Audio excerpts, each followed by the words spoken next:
Happy birthday to you, Sister Onyinyechukwu. Wanyo mife chukwu na masi kuku. Adam will not be sali, fully devoted to the things of God. A sister who has dedicated her entire life to serving the Lord. As you celebrate today, I wish you long life and prosperity.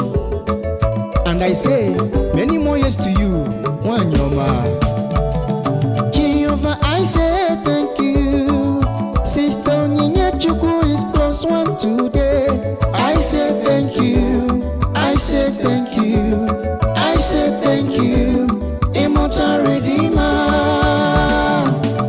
Happy birthday to you, Sister Onyinyechukwu, you are +1 today. Many more years to you. God bless your new age, you Onyinyechukwu gozigi wanyi omado.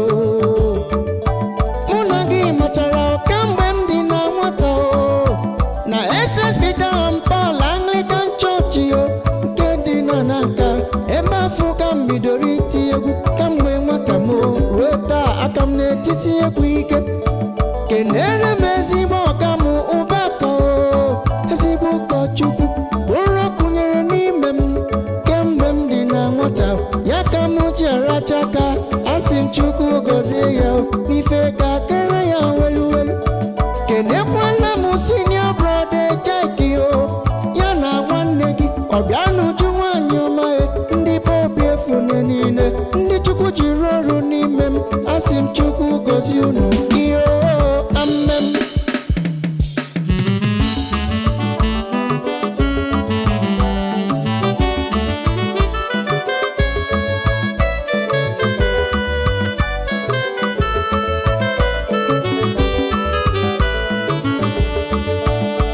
Onye nyere gị ndụ nara ekele maka arụ ike Chukwu ji wee chọọ gị mma.